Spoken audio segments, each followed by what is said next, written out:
कौन सा क्रम है? श्रेणी क्रम। श्रेणी क्रम में क्या फार्मूला बताए थे? 1/c equal to 1/c1 plus 1/c2 plus 1/c3। और समांतर क्रम में क्या बताए थे? Equal to c1 plus c2 plus दोनों का डेरिवेशन।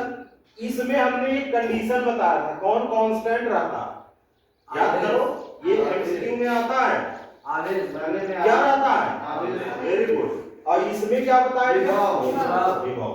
अब अगर पहला सवाल यहाँ देखा जाए तो हमारे पास कितने कैपेसिटर हैं? चार। चारों एक लाइन में है, तो दैट मींस कौन सा कॉम्बिनेशन है? श्रेणी। तो क्या फार्मूला यहाँ हम लोग लगाएंगे बताओ? इसका तुल्य धारिता 1/c इक्वल टू क्या होगा? 1/3 प्लस 1/3 प्लस 1/3 प्लस 1 क्या होगा? 4 है ना?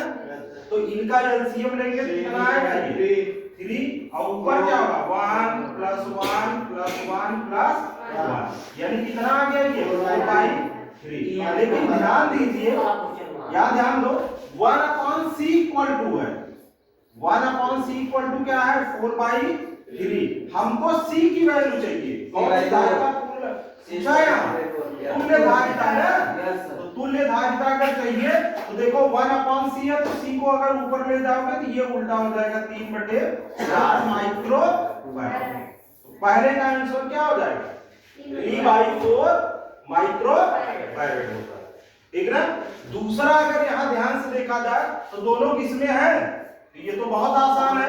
c इक्वल टू 4 प्लस क्या हो जाएगा? 4 कितना हो जाएगा? ये 8 माइक्रो फैराड। आप सिंपली इसको सॉल्व कर सकते हैं। अब अगर अगला क्वेश्चन हम दें, जैसे आपको दिया जाए, इसको ट्राई करिए।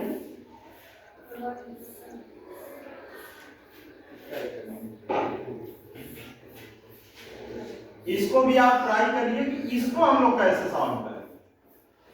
इसमें आपको तुल्य धारिता निकालना है ए बी के बीच। तो अगर आप यहां निकालते हैं तो आप देखिए कैसे निकालेंगे। यहाँ 2 माइक्रोफैरेड है, यहाँ 3 माइक्रोफैरेड है, यहाँ भी आपका क्या है? 3 माइक्रोफैरेड है, और ये आपका जो है 2 माइक्रोफैरेड। आपको इसकी तुल्य धारिता निकालना। तो कैसे निकालेंगे? एक बार ट्राई करिए, 1 मिनट का समय दे।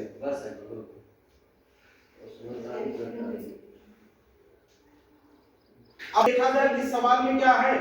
श्रेणी भी दिख रहा है और समांतर। ऐसे कर सकते हैं, इसको C1 मान लीजिए। एक मिनट देखिए, इसको सॉल्व करने का तरीका आप कैसे किए? इसको आप क्या मान लीजिए?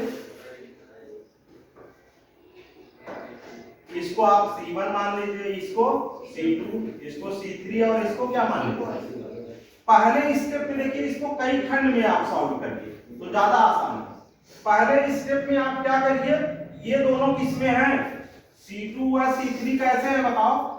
समांतर क्रम में है। अगर ये समांतर क्रम में है तो आप क्या करेंगे? इनको समांतर वाले फार्मूले से, तो यानी इनकी तुल्य धारिता हम लोग C डैश मान लेते हैं। तो ये C2 प्लस क्या हो जाएगा? तो यानी ये कितना हो जाएगा बताओ? C डैश बराबर यहाँ कितना हो जाएगा? यानी 3 प्लस कितना हो गया? 3 कितना आएगा? यानी अगर इनको हम लोग कंबाइन कर दिए तो कितना आया आपको? 6 माइक्रोफैराड। अब इनको एक लाइन में आप लिख सकते हैं। देखिए कैसे? अब यहां से लीजिए, ये A था, यहां से आपका ये कितना है? 2 माइक्रोफैराड। और इनको सॉल्व कर दिए तो ये कितना हो गया? 6 माइक्रोफैराड। और फिर इसके आगे ये कितना है? C4 आपका 2 माइक्रोफैराड। कितना है ये? 2 माइक्रोफैराड। और तीनों अगर ध्यान दीजिए तब किस क्रम में हो गए? श्रेणी। तो कौन सा फार्मूला लगाएंगे? 1/2 प्लस 1/6 प्लस 1/7/6। सबका एलसीएम कितना होगा बोलो? 6 होगा। तो यहाँ कितना होगा? 3, यही ना? यहाँ कितना होगा? 1, और यहाँ कितना होगा? 3। तो यानी ये कितना हो गया बोलो? 7/6। ये 1/c इक्वल टू है, तो जरा बताओ c इक्वल टू क्या होगा? 6/7 माइक्रो। आप इजीली इसको क्या कर सकते हैं? सॉल्व कर सकते हैं। ठीक ना? तो आप इसको आसानी से सॉल्व कर सकते हैं इस प्रकार के प्रॉब्लम्स को। आप इसको नोट करें।